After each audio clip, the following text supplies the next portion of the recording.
Hello, Guardians. Today is Friday, June the 23rd, 2023. My name is Dan Fennedy, and welcome to Destiny Digest.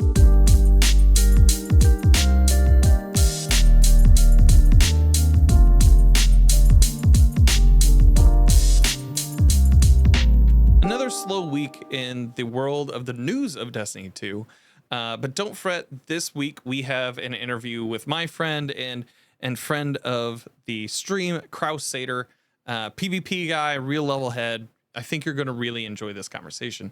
While the news may have been light in Destiny 2, that doesn't mean that we didn't have any news at all. Tuesday, we saw probably one of the most groundbreaking cutscenes when it comes to the story of Destiny 2 ever. Period. Hands down, bonkers stuff. I understand some people haven't gotten to play it yet, so we won't go into too much spoiler territory here. I will say I make some comments about it in the interview with Kraus, but it fundamentally changes how we look at the Witness. It fundamentally changes how we look at the enemy for the game and gives us some context as to why they are searching for the final shape. It's truly incredible. It was leaked like the first couple of weeks of Destiny 2's Season of the Deep, and I caught it just randomly looking through YouTube, just not even looking for any leaks or anything, just here you are, here's this cutscene. So I've known about it for a while. Just a word to the wise, just be careful what you go out there and see out in the wild. Some folks don't have the scruples to tag it as a spoiler, and that's just the world we live in now. There were a ton of community conversations this week all over the social spaces, one of which from Julian Falona, aka Element J21, one of their art pieces that they submitted to Bungie for Art of the Week was used to inspire part of the piece for the cutscene that I had mentioned earlier. This drew some conversations about, hey, is this right that is done? Technically, in the terms of service for Bungie, whenever you post something to their site, they can use that for future work. That just seems to be like the blanket text of our terms of services across social media platforms and everywhere else. That doesn't mean that it's a good practice necessarily. In this case, it turns out that a contractor that they use to make those cutscenes, specifically this cutscene, used that piece of artwork as inspiration because they thought it was official art from Bungie. Bungie has since come out saying that they have reached out to the artists to apologize for the mix-up and to credit and compensate them for their awesome work, which is great. I think that that's an easy win for Bungie. As a creator, I'm always going to be creator first. I feel like they should be credited. I feel like they should have been notified when their work was used. But I also understand that sometimes with big companies, especially when you're farming something out, things fall through the cracks.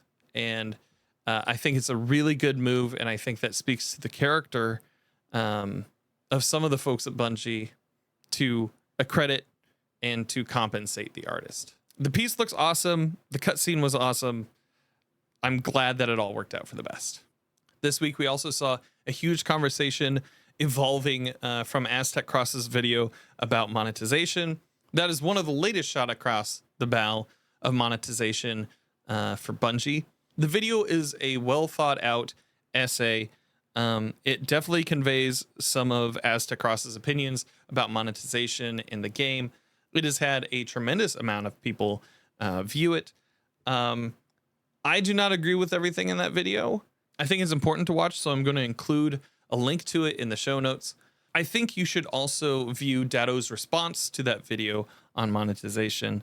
On the scale in between Aztec Cross and Datto on this, I lean more toward Datto's way of thinking, but there are good points made by both. And I think that seeing one of them in a vacuum and only agreeing with one of them is something that doesn't bring a lot of nuance to this conversation. So I'm going to highly encourage you to watch Aztec Cross's video, probably take an hour or two, think about how you feel about it, and then watch Datto's video response. It's a much needed conversation in the community. It is a much needed conversation for gaming, where we're seeing microtransactions balloon incredibly, especially like I've been playing Diablo 4, and that store is crazy when it comes to the customizations and everything. So worth a watch this week. Finally, before we get into our conversation with Kraus, there's a new exotic fish out in the wild. This fish is called the Whispering Mothcarp exotic fish, and you can get it from Savathun's Throne World during the fish rally there. I had an issue on my account where I wasn't getting the quest for this rally. So thanks to Madalat from my chat, he pointed out, hey, go to your dropped quests kiosk next to the postmaster. Went over there. Of course, it was sitting in there. Went back to Hawthorne, was able to pick it up, and caught the fish probably in my first 50 rounds of fishing over in Savathun's Throne World. Once you catch the fish and deposit that in at the aquarium in the helm, it will give you a broken blade that you then take into the deep dive. You give it to one of the thrall statues, and that's pretty much it this week. It seems like this is time gated. It seems like there's a couple more fish down the line that you'll probably have to give to other statues further deep into the deep dive. And the thought is that this is a secret exotic quest. So get to fishing. Make sure you get the rally quest from the kiosk if it is not at Hawthorne. And I hope that this turns out to be something really cool. That's it for the news of the week. Now on to our conversation with Krausader. But dude, Kraus, thank you so much for coming on the show. Welcome to Destiny Digest. Thank you for having me. I appreciate it. As we said in the pre-show, like this isn't our first time speaking together on a recorded format. But for the folks at home who may not know who you are, why don't you tell them where they can find you on the internet? Just first and foremost, rip off the Band-Aid just in case they don't make it to the end of the episode. Okay. The name Krausader. All right. Major platforms. It's the same everywhere. So Twitch TV/Krausader, Twitter Krausader, TikTok out at Krausader. I mean, I got an Instagram and a YouTube, but you know, I don't post as much to those. I would like to, but yeah, you know. I'm trying with the YouTube thing. That's what this is all about. I'm an elderly gamer. Okay. If you will, right? You look good for 65. You know. Yeah, thank you. Older than Dan, yeah. I got 2 kids. Dad gamer kind of. I was a software developer. Had to quit because of my various injuries. So I do this now as a stay-at-home dad, and / streamer with Streamer Dreams. Yeah. Yeah. And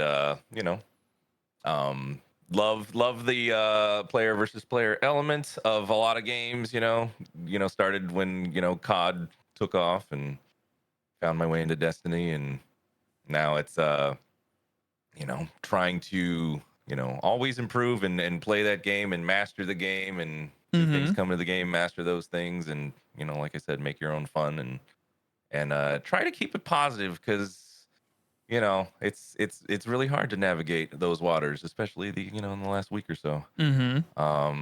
Of trying to keep there's plenty of people, like right now, like I have it's not like I'm always what do you call it, like overly positive or whatever, right? It's like I have my criticisms too, but there are plenty of people yelling from the rooftops right now. Yeah. And it'd be nice to just be the other voice that's I'm still enjoying things. I'm still here. Yeah. It's possible. You can do it. You're also one of the so watching your streams, like I think you and I have kind of like we're along the same line of the same production brain. Even like we've also kind of like talked to one another of like, oh yeah, like there's this thing that you can do to make things better. And like your Snapchat filters for like turning into Gandalf. That's one of the most uncanny things that I've ever seen on the internet, and yet it works so well. Thanks. Yeah. You're welcome, man. But so yeah, let's get into it. How are you feeling? How are you feeling with Lightfall and Season of the Deep so far? what are your thoughts so far on the game of Destiny 2 as it sits? I mean, I like that. I mean, I know that Lightfall was, you know, I think it struggled because it was juxtaposed right next to Witch Queen, right? Mm-hmm. But like, as far as like one play, like FPS campaigns in general, missed the mark a lot, in my opinion, right? Like a lot of the CODs were like that for me, right? It's like, okay, like, I mean, maybe Modern Warfare 2 was like, that was, maybe the Yeah. best one, but like after that, they're all kind of meh. And I feel like that was also kind of, in that same vein. It's like, okay, it's a normal first person shooter campaign. And I think a lot of it too is what they really wanted to lead, they wanted it to flow into the seasonal stories, right? So, Mm-hmm. there was like all this expectation of, we're gonna get a lot of answers, but no, we're getting the answers in the season, right? Yeah. So it kind of left you off of like, really Lightfall's just about an event, right? Yeah. When this happened and the traveler has a pink triangle on it, and Yeah. there you go, right? And it's just supposed to kind of take you through the steps of that event and then leave you there to kind of explore the answers and lore behind it afterwards. Yeah. And I don't think people just were ready for that. Yeah. It was a stretch of time. We've joked about it on here, and like Seth has called it several times like a filler arc, where it's like Yeah. it asks more questions than it answers. And like just this past week, for everybody who hasn't done this week's like deep dive Oh yeah. content But I know it's cool. or anything, are you okay with me spoiling it for you right now? All right, just go for it. All right. I'm so sorry, but also I'm going to do it. So I mean, we find out like the whole thing about the witness, like that the witness isn't just one being, but it is a conflagration, an amalgam of an entire race that are hell-bent on making the universe have purpose, making it have shape. And that's what what the search for the final shape is. It also gives greater context to what the veil is in the story. Okay. And it's probably one of the biggest cutscenes in Destiny 2 today. So I'm sorry for. Right. I'm sorry. No. I know it's the big one that's been leaked on YouTube for like 3 months. Oh yeah, exactly. Yeah. Yeah. It was. I saw it like week 1, I think, or something. Just stumbling through YouTube, and I was like, "Oh, whoops. All right." This is the world we live in. I have to be okay with this. And now I've done my cardinal sin of spoiling somebody on something. Once again, sorry, Kraus, but no, it's okay. That's one thing that like we are starting to see those answers kind of pop up.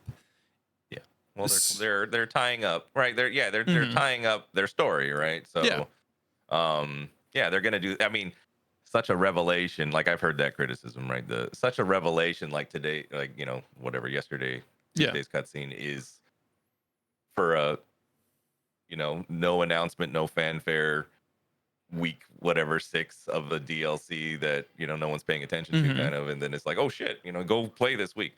It's like the most important cutscene in the history of Destiny, kind of thing, and it's like, whoa.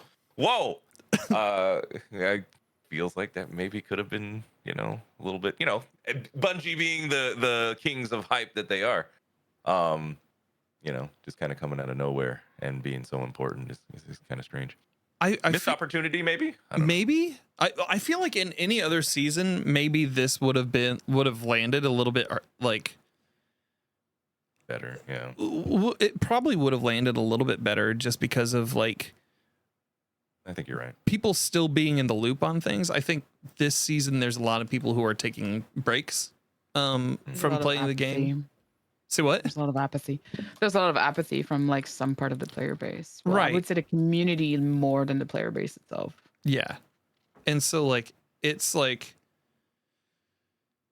those of us who are vocal about it online, but like there's a lot of people taking breaks. There's a lot of people like just Not really. Like I think Summer's Come Around, and I also think Season of the Haunted had kind of this same type of apathy, right? Like, did I want to say that like this is cyclical, and that like we're starting to see this cycle, especially during the summers, of what Destiny 2 is. But I could be very wrong in saying that. Cyclical, yes, but an escalating cyclical. Yeah. Yeah, I agree with that.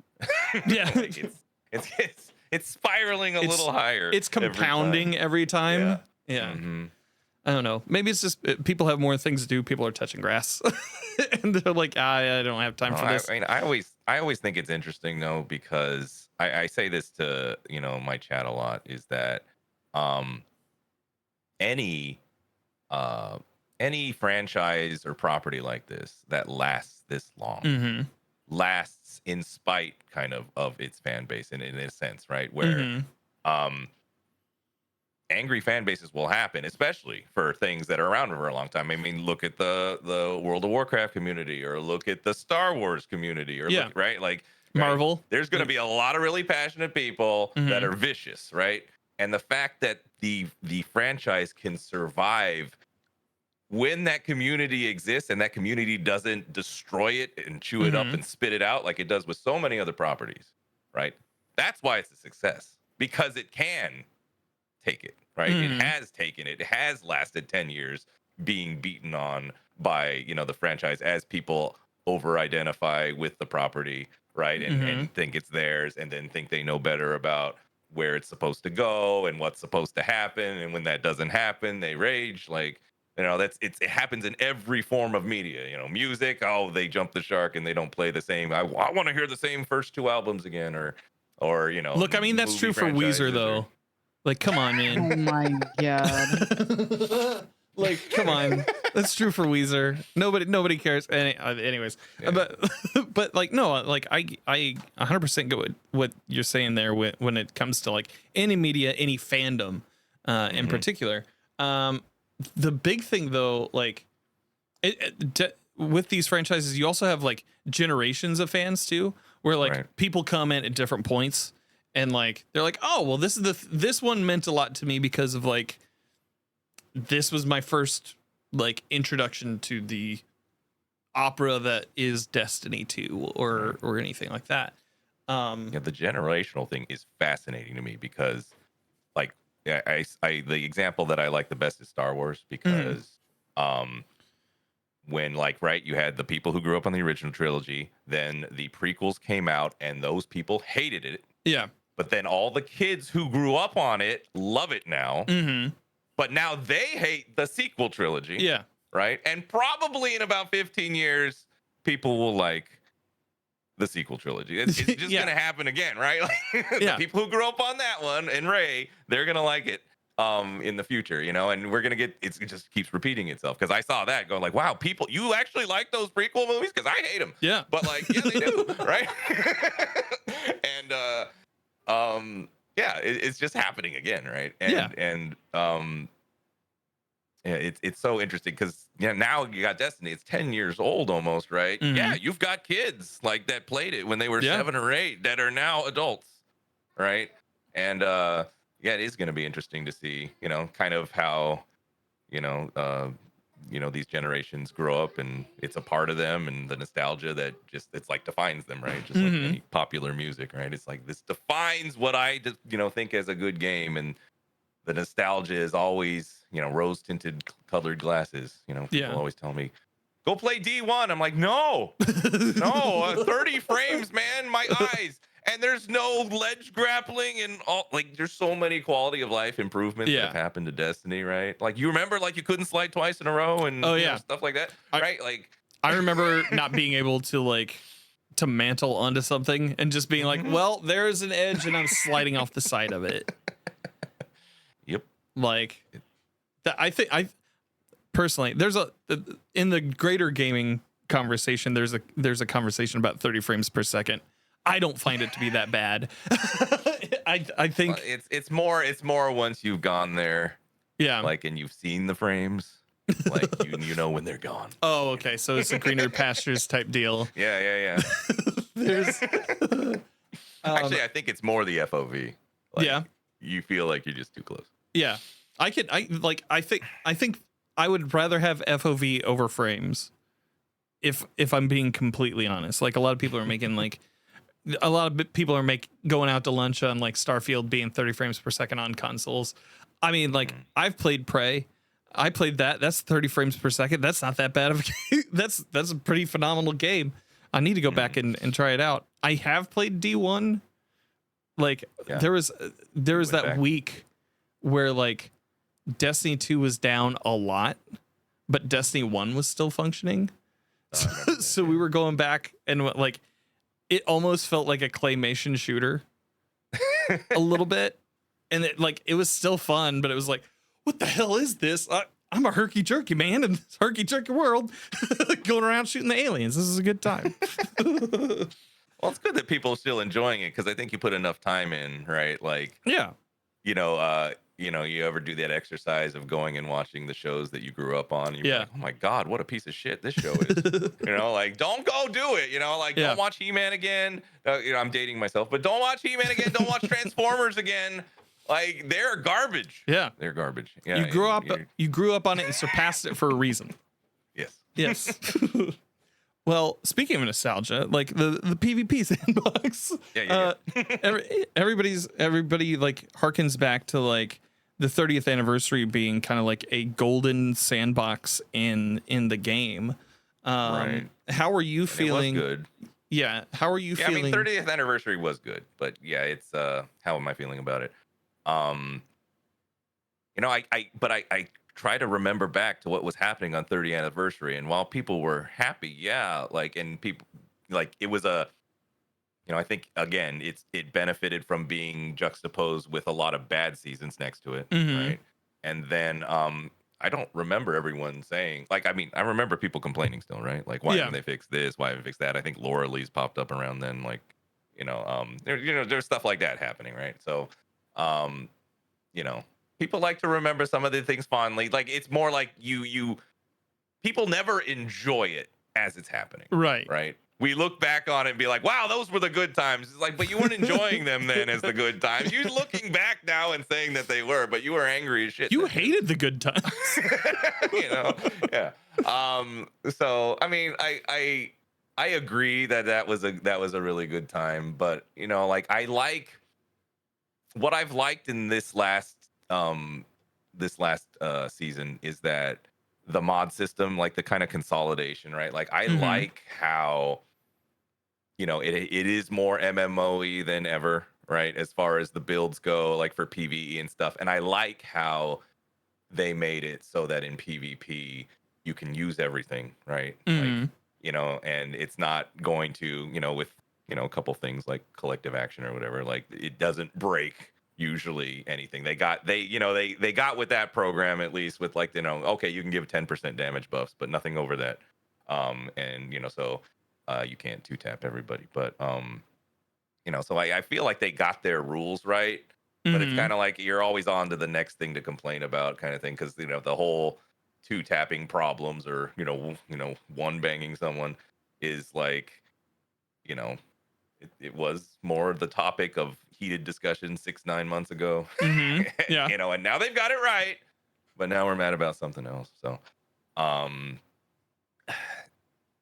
so I like the simplification, and I like that with those mod systems, my loadouts aren't always the damn same anymore. Like in PvP, I have like, oh, do I want to run surge mods? Do I want to run like?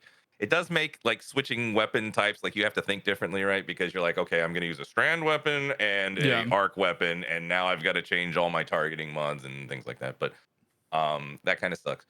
But are you using loadouts though? No, I do that. I use the loadouts, right? All so right. I've got like different combos, right? I'm like, okay, here's when I'm doing, fusion up here. Here's when I'm doing fusion in the energy slot. Here's when, and based on like a lot of the, and then you start going and searching for that stuff too, right? Well, and this is good. Like you're like, okay, I use strand a lot, so it's smart for me to use strand primaries, right? Right. It works in the builds, right? And same thing. I'm going to run an arc, so I want to run an arc weapon in the energy slot. Yes. I I like that they do that, because then you start looking for, it's not just, oh, there's only one gun best in slot anymore. It kind of does depend on what you're running and what subclass you're maining, and to see what you gravitate towards. And I think that gives a lot of legs to the choices you make on weapons and variety of stuff that you're selecting. I think that's all a good thing. And the loadout system makes it great, right? Because you can just flip from thing to thing, and it's fantastic. So I think at the beginning of this it was this last season, right? Or not deep, but the one before that where the loadouts came in. Defiance? Yeah. So I mean, that quality of life update was tremendous, right? Yeah.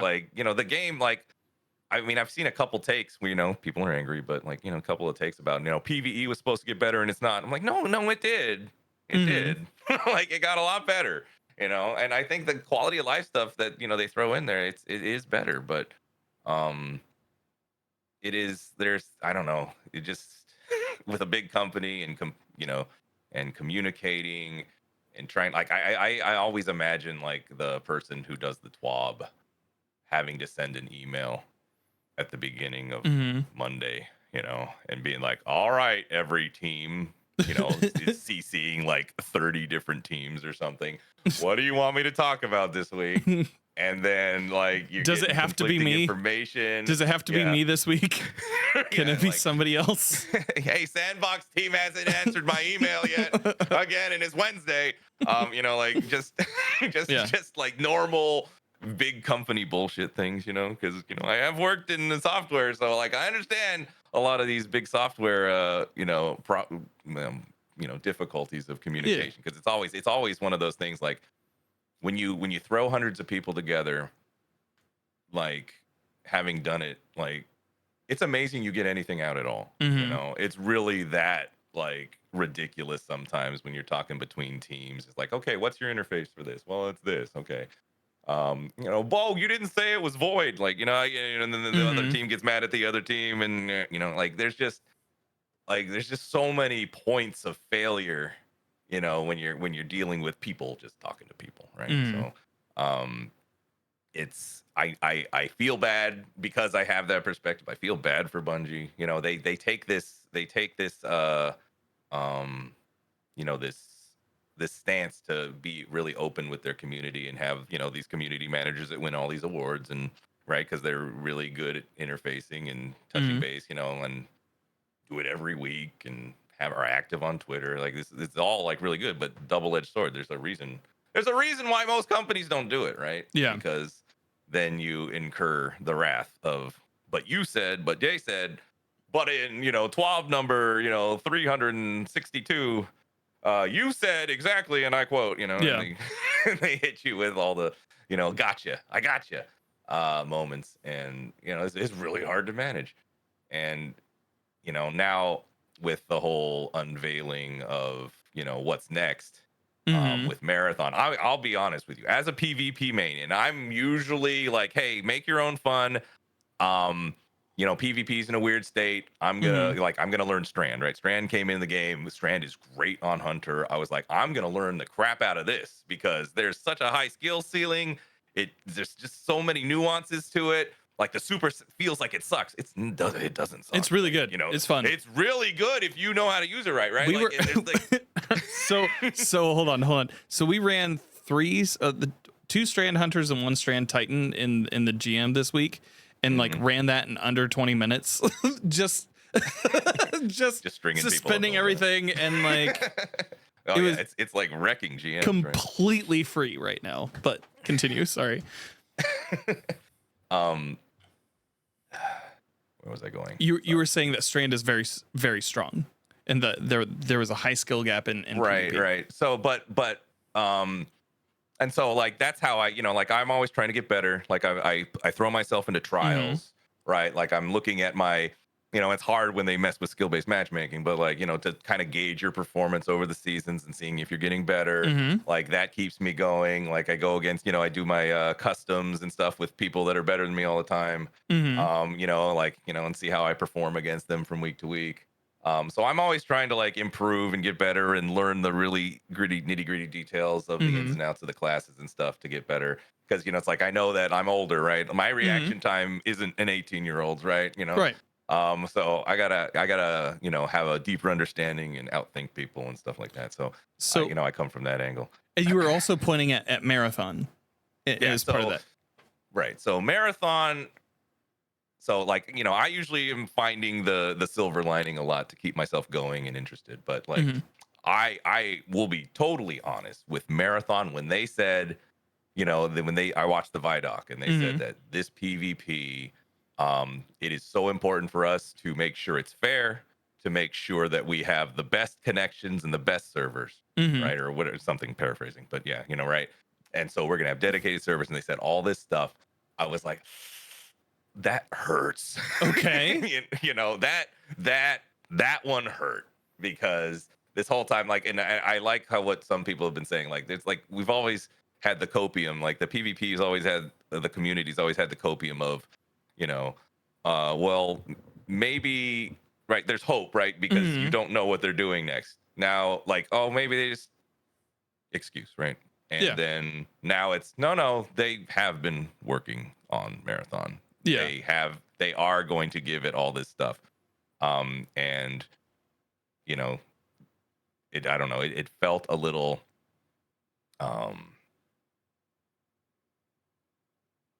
I'll share what I think is going to happen. But it felt a little tone deaf, right? Because of what's been happening with the increase in cheaters this season in PvP and the instability of things, and and everyone always hates skill-based matchmaking, but of course, but like to have that happen and be like, oh my god, they gave up on this game, right? That's now the narrative. What I actually think is going to happen, I think there's leaks about it, but it makes sense for a software company, right, to have one production line, right? Like just like EA way back, right? Like, well, not way back, but when they thrust Frostbite on every one of their subsidiaries, right? They said, you're going to use the Frostbite engine. And they said, oh, fuck.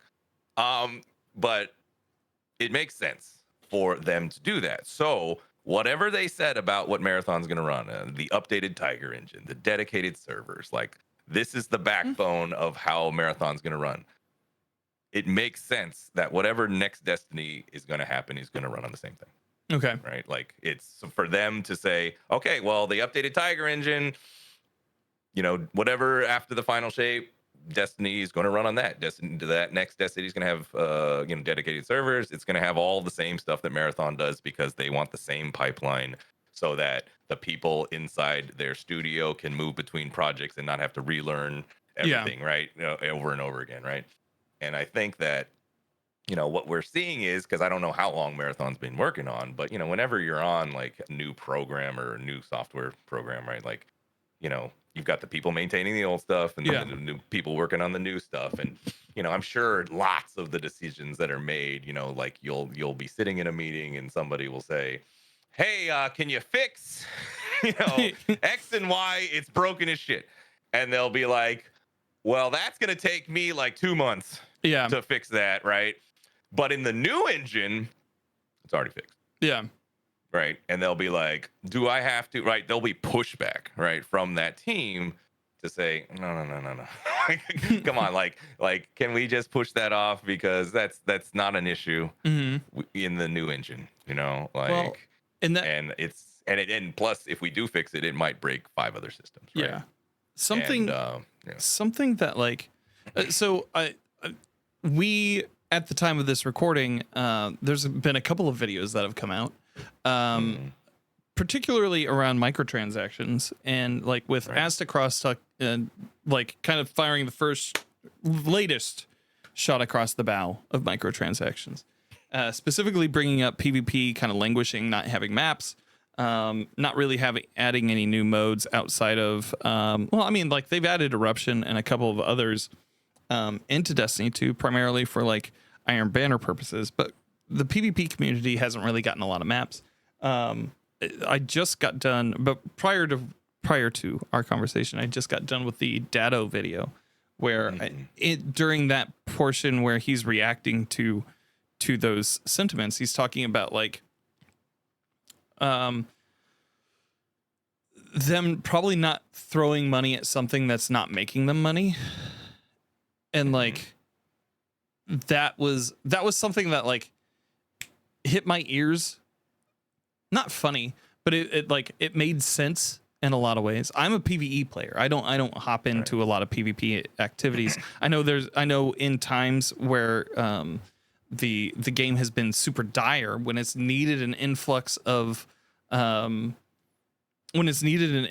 players, PvP has kept this game rolling for a long time.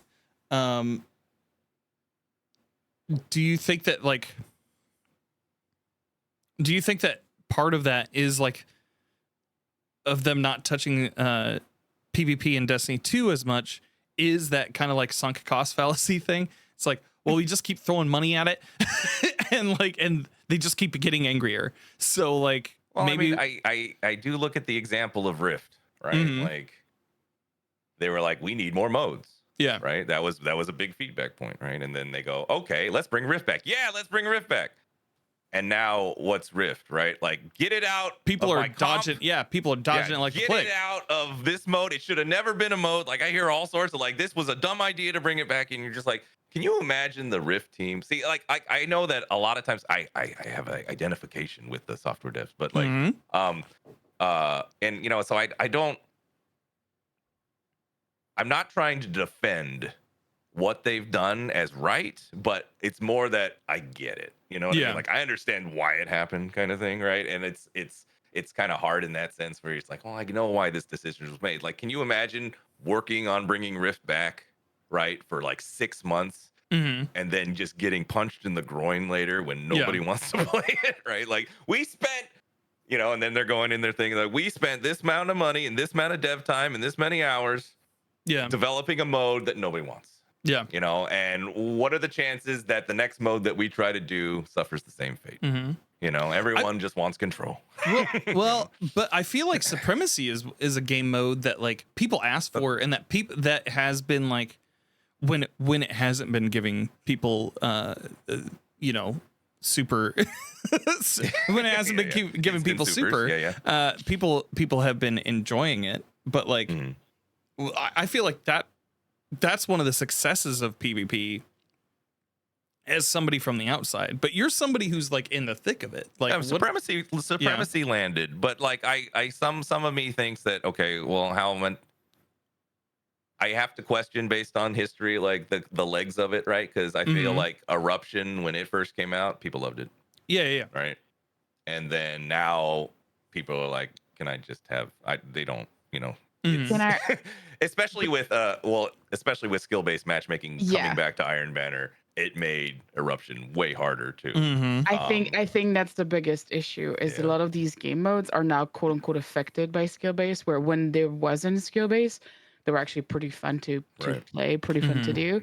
And then you add skill-based on top of that, and it's just you remove a lot of the fun out of that game mode because you end up instead of encountering anybody, you encounter a very specific like skill or a very specific set of the player base, and it just might take away a lot. I think Supremacy shone because of that, because it didn't have skill based when it came out. So well, and that was like, it was 3 weeks, right, of also a break, right? Like, I mean, I had so much fun those 3 weeks because finally, like, it removed, like, you realized how much you were missing as far as like, you know, like they say, the hero moments that you have in PvP, right? Like, you know, there were some ridiculous like situations I got out of, or plays or whatever, big multi-kill things that you're just geeking out over, right? Like, oh my God, I can't believe I pulled that off. And I was like, I haven't felt this in 9 months. Yeah. Right. These that wouldn't have happened in a normal skill-based matchmaking setting, right? And I miss that. Right. It's good to feel that. Right. I mean, I know that it's at someone else's expense, but like I feel like we've all been, you know, just compressed into like this. These are the range of experiences you're gonna have. Right. You're not gonna get too high. You're not gonna get too low. You're just gonna be and I feel like you do need to be allowed to to move around in that space a little bit. So what you're saying is that like that supremacy was kind of like going on an ayahuasca trip. Like it pushed you outside of the bounds of where you would normally be in, and maybe had yourself take a look inside and be like, yeah, I want more of that. Yeah. I mean, it made me miss the old way and kind of gave you this is why we like so many people argue against skill-based matchmaking, right? Mm-hmm. It does take away this experience. This is the when Bungie asks you, how does it make you feel, right? They like those questions. And like, no, I felt like a god sometimes in those games, and I want to feel that more, right? Like, it's understandable. And the other part about the skill-based matchmaking argument, right, is that like I hate it that I can't play with all my friends. Right? As a streamer, it's selfish in that sense, but like I want to be able to play with whoever wants to be able to play. And I don't want like, oh, hey, this buddy of mine who's in the top 1% of PvP players is playing in the party. I'm gonna sit out. I can't play with you right now, right? Like that happened all the time, right? Like, I'm just gonna absolutely destroy it if I join you right now, so I'm just gonna bow out. And I hate that. I don't like the whole, as far as the tenets that they put out, right? Of like, I want you to be able to play wherever you want with whoever you want, right? I feel like, that violates very, very directly that one of their core principles, right? So that's where I usually go as far as when I don't want it. Like I want a place that, I want those regular control playlists that's just for fun to not have that, because there should be a spot for you to do that. And they have been doing it now with the whole with supremacy or whatever the other node is, right? Like it's Iron Banner week, so it's not there, but it was like supremacy last week, right? And Clash the week before, and we go hang out in there, and it's actually not too bad, right? Like you get some of it, right? And it feels good, and we hang out mostly in there now when we do our daily PvP activities. And it's like, yeah, you're gonna get the sweaty matches, but you're gonna get those other matches too, right? And it's a balance, right? Like again, right? Like, yeah, you're gonna get stomped, but then you're also gonna have those highs too. So I don't know. I feel like we've all, if you've grown up in the PvP environment, that's normal. You're used to it. I don't know. I mean, I'm obviously not the people they're trying to protect, but and I do sometimes go and look at like the Fortnite example, for example, right? Like, they go and say, okay, we're gonna put you in training wheel lobbies for a while. You're gonna get your feet wet. You're gonna understand how it works, and then we're gonna throw you in with the general pop. I kind of like as far as like protecting that bottom whatever percent of new people to the game that you don't want them to go into PvP, because like a game that's 10 years old, the people have learned the shit out of that game. The skill ceiling is way the heck up here, right? They're all operating up there, right? And you bring a new player in, you don't want, it's like, I understand wanting to protect them, like, 100%.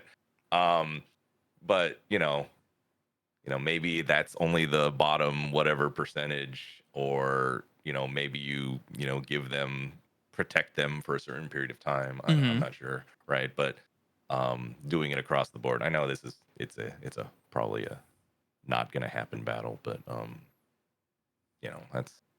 that's my thing. I want to be able to play with the friends, and it's like you got a place to compete, trials, and then you've got your have fun. And like this time I was usually during Iron Banner week, for example, I usually go and say, well, it's Iron Banner week, we're gonna 6-stack and we're gonna play. But I was just like, this week I was like, you know what, Eruption is rough, so let's just do the 12-man customs, because I think we all deserve a break. Look, it's been a weird year. We needed this. So what are you finding yourself, like, what are you and your community like enjoying in PvP right now when it comes to like weapons and loadouts? What are things that you're finding are playing to your play style? Well, I recently kind of became a fusion main. So Okay. like my buddy is one of those fusion just crazy gods, right? So, I just having watched his gameplay a lot, you're able to absorb like this is how you move, this is, where you want to start charging, like you kind of pick it up. So I was like, okay. I've watched him enough and I started picking it up and it's like, yeah, it's a lot of fun. And so Mhm. I've been doing that, especially with the shotgun rushers and things like that. It's always good for um, you know, I mean you can't beat a charging Arc Titan, but you Yeah. can try. Um, My 5 but bolts say otherwise, sir. um another funny thing was like I know that people were mad with the stompies thing, and I'm a hunter, Yeah. right? But like for me, I find it funny because like I feel like I don't have uh I don't have as much skin in the game, and I feel like other people's frustration is more valid because I don't use Yeah. like I purposefully didn't use it, right? Because like any other exotic that changes your play style so radically that you become dependent on it, I Mhm. never like to do that, right? I'm always like, hey, um if I take this off and I feel totally out of my element, then Mhm. I'm crutching on it, and I don't like. What if they nerf it, right? Like that, Yeah, yeah, that yeah. thought has always been in my head, right? What if they nerf the crap out of that? What am I going to do, right? I'd be furious and lost. And so I've never, like, I've always steered away from the ones, like, I'll put it on occasionally and be like, wow, this is amazing. Yeah. But I was like, but no, not too Oh, much, the not too much. verticality that I can reach with these. Oh my god. Yeah. It's like, look how fast I am. And yeah, so like I've always gravitated to other exotics on Hunter. Mhm. And just kind of went with it from there. And now like I'm just like, well, the fastest hunter in the game is Strand Hunter, right? So Yeah. like I'm having a ball Yeah. just learning how to conserve my momentum and stuff with Strand and do it that way. But so yeah, Strand number is way up on my list. It's hard to go back to Arc and things like that. Mhm. Even though I'm an Arc hunter at heart, Yeah. like it's so hard. I feel like Arc Hunter kind of the whole amplification in PvP almost like I don't know missed the mark a little bit because it just doesn't feel powerful enough. Okay. Like I feel like there's a lot of really good solar builds still, like Golden Gun's still Golden Gun. Yeah. And the knife stuff is really fun, and you can kind of get away, and the invisibility is still powerful, but Arc feels like you know I still feel like I need something else Yeah. to be competitive. And I do notice though, like I go back to it, then Strand makes you kind of be an asshole and dive into people that you're not supposed to. And like I generally, my stats are better if I go back to Arc, but Yeah. it's just not as fun, right? Yeah. like There- you want that Spider-Man feeling. Yeah, there's no headlong into the unknown like feeling. We had that with GMs too. It was like, oh, I've run out of a grenade. Watch this, guys. Like, and then you just run in and you dive on a bunch of people and you'd clear out that side of the room. And it was like, well, it's just that easy, which is insane. Strand is a bonkers thing. I recently, so Tuesday. Yeah, was it Tuesday? It was Tuesday. I hopped into Iron Banner. I was playing around with Arc Staff. I was like, you know what? I haven't been an Arc Staff in a while. And like really enjoyed my time with that. I hopped in and like had a liar's handshake on. And just like wreck and shop. I'm not normally that kind of player. just going around smacking people in the face and then watching them explode into a million different pieces and then getting my super up and roam around the map. Come on, punch me. I felt so good. I felt so good that entire first match. And then I got some people in from chat and I was like, oh, I'm having a bad time. but like for the most part, like it was a pretty like I didn't maybe it's just like I don't play enough PvP, but it was like I had a really fun time in that one game that I played, and that's like the feeling that I want to chase. going forward if I interact in PvP. No, I was just saying, I feel like one of the things that makes it rougher for me is that like when they tone down the supers, right? Yeah. And they tiered them, right? So like, you'll get like the person who gets the 2 wells and the 2 bubbles, and that happens a lot, right? And but the chances of you getting 2 arc staffs is, unless you're just going crazy. Dude, that first game, I had 2 arc staffs, and I was I was going nuts. It was great.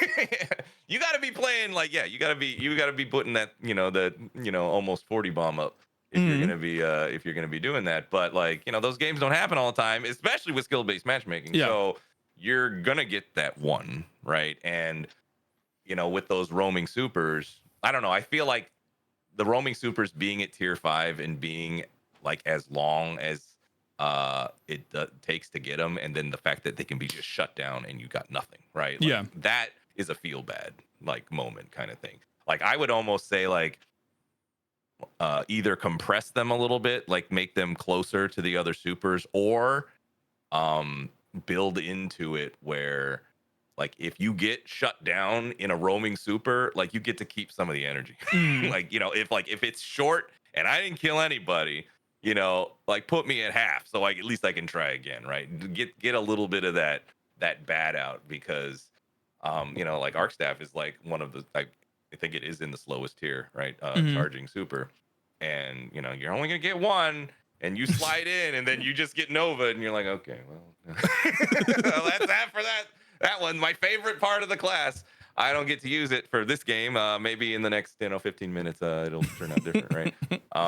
So that for me is one of the reasons, especially with their focus, right, on capture point based modes. Yeah. For trials and stuff, right? Like it's become like, well, if you're not, number one, if you're a hunter, what are you doing? And then number 2, run your bubble or run your well, so that you can automatically win a round or 2. Yeah, capture the point.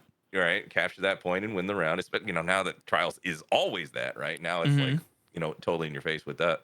Those 2 being the most powerful, and they have the shortest cooldown. And then, or you need to run a super that directly destroys those things, right? Yeah. The thunder crashes and the blade barrages and things, right? And if you're not doing those things, you're almost hurting your team. So hey, guess what? I'm a Strand Hunter and an Arc Strider.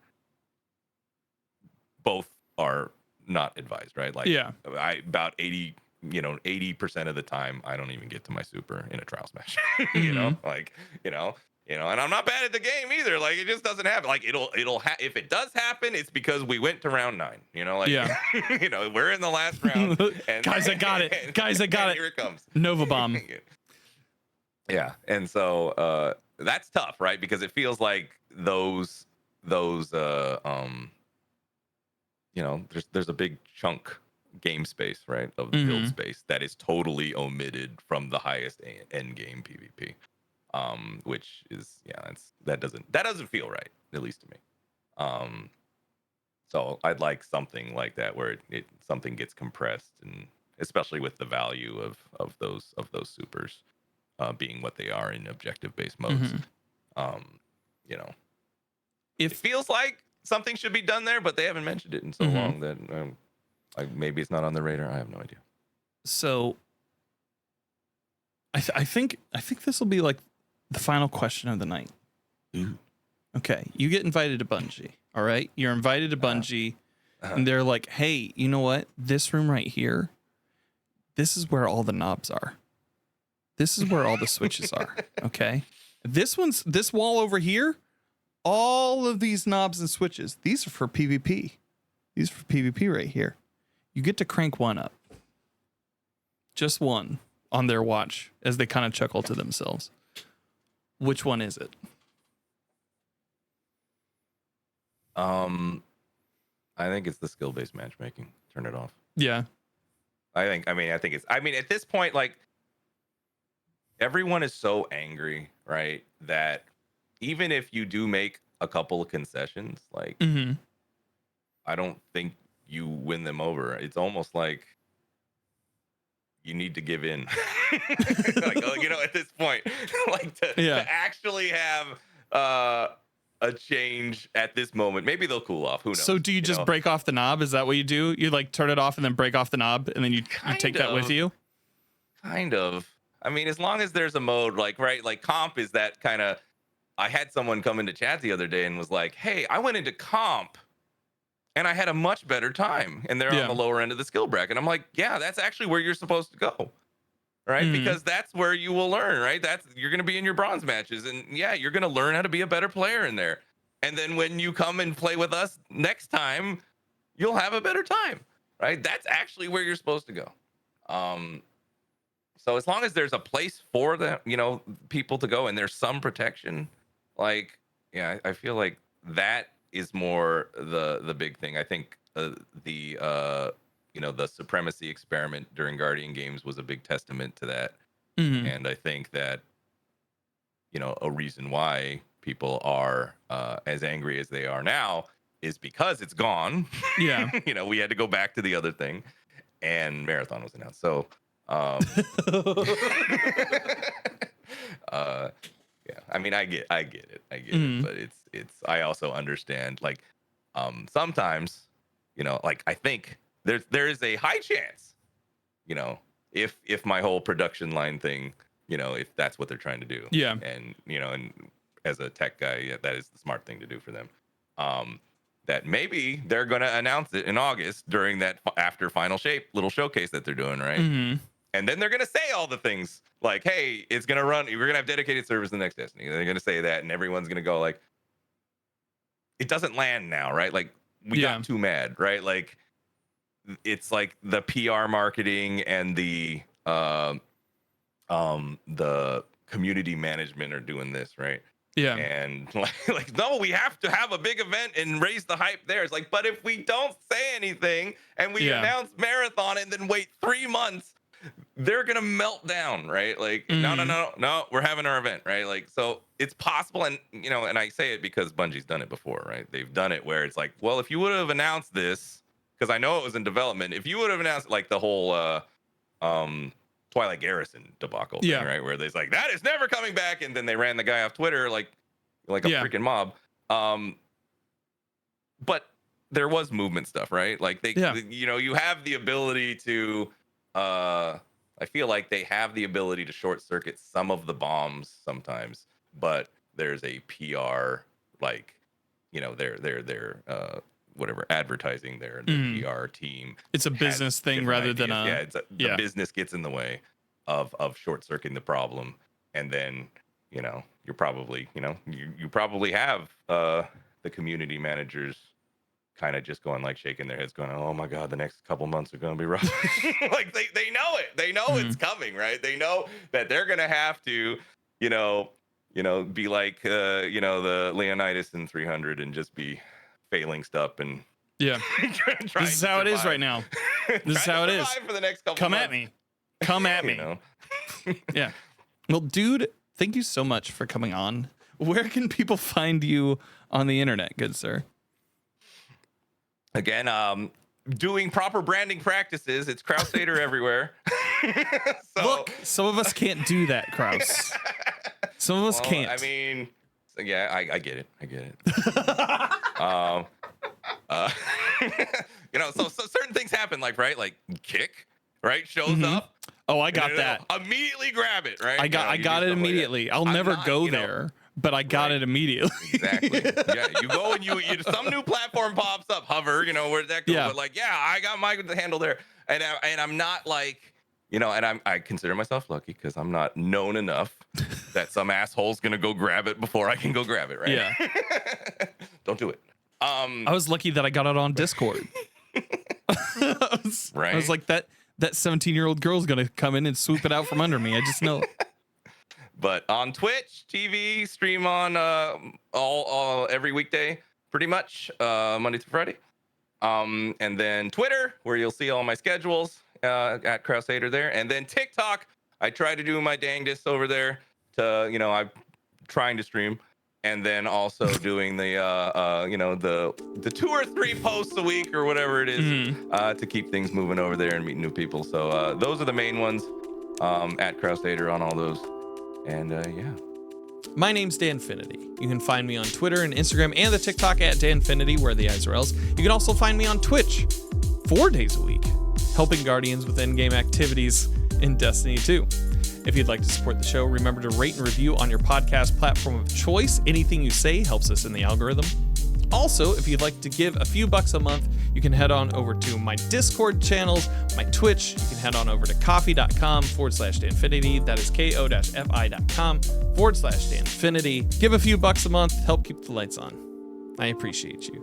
Thank you so much for listening, and I hope you find what you're grinding for.